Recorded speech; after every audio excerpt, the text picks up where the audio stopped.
শিশু বাচ্চাটা পর্যন্ত শহীদ হয়েছে। হেলিকপ্টার থেকে হাসিনা গুলিবর্ষণ করেও ক্ষমতায় থাকতে চেয়েছিল। আমরা শুধু বিএনপি আন্দোলন করেছি এই কথা আমরা কখনোই বলি নাই। কতজন আমরা এখানে উপস্থিত জেলে ছিলাম, বন্দী ছিলাম, মামলা হামলা অত্যাচার নির্যাতনের শিকার হয়েছিলাম। 17 বছরের গুম খুন এবং সর্বশেষ জুলাই আন্দোলনে যারা শহীদ হয়েছেন, আর হাসিনার ভয়ঙ্কর দানবীয় যে কর্মকাণ্ডগুলো ছিল, ফ্যাসিস্টের ফ্যাসিবাদী ভূমিকা কত ভয়ঙ্কর ছিল ভাষায় প্রকাশ করার মতো ছিল না। এই দিনটিতে, এই দিনগুলোতে কেউ তো বাড়িতে থাকতেই পারে নাই। কে কোথায় থাকবো, কে কিভাবে থাকবো, বড়ই চিন্তিত ছিলাম। কিন্তু আমাদের ভারপ্রাপ্ত চেয়ারম্যান জনাব তারেক রহমান তিনি প্রতিনিয়ত আমাদেরকে মনোবল দিয়েছেন, সাহস দিয়েছেন এবং দেশনেত্রী বেগম খালেদা জিয়া মিথ্যা মামলা সাজাপ্রাপ্ত হয়ে বন্দী থাকার পরও, অসুস্থ থাকার পরও তার পরামর্শ আমাদেরকে সাহস জুগিয়েছে।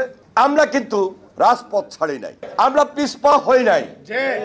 আমরা শেখ হাসিনার রক্ত চক্ষুকে উপেক্ষা করে তার পতন আন্দোলনে সারা দেশব্যাপী এক এবং ঐক্যবদ্ধ ছিলাম।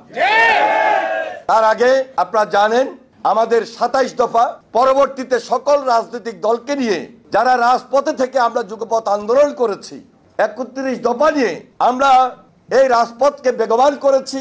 আমাদের পাশ থেকে অনেক নেতা কর্মী শহীদ হয়েছেন, শিশু বাচ্চাটা পর্যন্ত শহীদ হয়েছে। হেলিকপ্টার থেকে হাসিনা গুলিবর্ষণ করেও ক্ষমতায় থাকতে চেয়েছিল, তার ক্ষমতাকে সে পার্মানেন্ট করতে চেয়েছিল। কিন্তু আমরা এদেশের মানুষ ঐক্যটাকে সুদৃঢ় করেছি। আমরা শুধু বিএনপি আন্দোলন করেছি এই কথা আমরা কখনোই বলি নাই। আমরা তারেক রহমানের নেতৃত্বে সবাইকে একত্রিত করেছি, সকল রাজনৈতিক দল, দেশের মানুষ সে ঐক্যবদ্ধ আন্দোলনের নেতৃত্ব দিয়েছিল। বিদায় জুলাই আগস্ট যে গণ অভ্যুত্থান হয়েছে, সেই গণ অভ্যুত্থানের মাধ্যমে শেখ হাসিনা পালিয়ে যেতে বাধ্য হয়েছে। আজকে এই দিনগুলোকে আমরা নতুন ভাবে স্মরণ করছি। আজকে এই দিনগুলোকে স্মরণ করতে গিয়ে আমার আপনার মধ্যে আবেগ আছে, কষ্ট আছে, ত্যাগের কথা মনে পড়ছে। কিন্তু আবার আমাদেরকে কিভাবে দেশটা গড়তে হবে, কিভাবে নতুন করে জনগণের সরকার হয়ে জনগণের দায়িত্ব নিয়ে দেশটাকে পরিচালনা করতে হবে, এটা একটা চ্যালেঞ্জের ব্যাপার। ওই চ্যালেঞ্জটাকে গ্রহণ করে আমরা আগামী দিনে দেশনেত্রী বেগম খালেদা জিয়ার নেতৃত্বে, তার সম্পূর্ণ পরামর্শে, তারেক রহমানের নেতৃত্বে এই দেশটাকে গড়ার কাজে নেমে পড়ছি ইনশাআল্লাহ। আমাদেরকে দেশ গড়তেই হবে। আমরা জানি বাধা আসবে, বিপত্তি আসবে, আঘাত আসবে, ষড়যন্ত্র হবে। তারপরেও এই বাংলাদেশ গড়ার ক্ষেত্রে শহীদ রাষ্ট্রপতি জিয়া রহমান যে স্বপ্ন দেখিয়েছেন, ওই স্বপ্নটাকে বাস্তবায়ন করার লক্ষ্যে এই দেশ গড়ার আর অন্য কোনো বিকল্প নাই। সেই জন্য এই ওলামায়ে মাশায়েখ বিন্দু আপনারা সমাজ ব্যবস্থাকে আলোকিত করে রাখেন। আপনাদের সহযোগিতা, আপনাদের আন্তরিকতা এবং আপনাদের সঙ্গে পরস্পর সাধারণ মানুষের যোগাযোগ, যে সম্পর্ক, মসজিদ, মাদ্রাসা সবকিছু মিলিয়ে আপনাদের যে অবদান ছিল, এই অবদানটাকে আরো বেশি সামনের দিনগুলোতে আপনাদেরকে এগিয়ে নিয়ে যেতে হবে।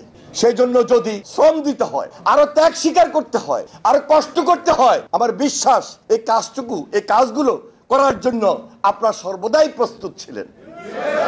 ওলামা দল তাদের সাধারণ সভায় এবং সাধারণ সভার শুরুতে যে পাঠটুকু করেছে, তাদের কমিটি হওয়ার আগে এবং কমিটি হওয়ার পরে যেভাবে নিজেদের মধ্যে ঐক্যের স্থানটাকে সুদৃঢ় করেছে, এটা খুব হালকা ব্যাপার নয়, এটা সহজ ব্যাপার ছিল না। প্রত্যেকটা জেলায় আপনারা গিয়েছেন, প্রত্যেকটা বিভাগে মিটিং করেছেন, ঢাকা কেন্দ্রে মিটিং করেছেন, আজকে সাধারণ সভা করে দিক নির্দেশনা দিচ্ছেন। এটা দল গড়ার ক্ষেত্রে, দেশ গড়ার ক্ষেত্রে তারেক রহমানের হাতকে নিশ্চয়ই শক্তিশালী করবে। আমার বিশ্বাস তারেক রহমান মনোবল পাবেন, তারেক রহমান সাহস পাবেন। যে মনোবল এবং সাহস নিয়ে আগামী দিনে দেশ গড়ার ক্ষেত্রে তারেক রহমান তার নিজস্ব দায়িত্বশীল ভূমিকা পালন করবেন।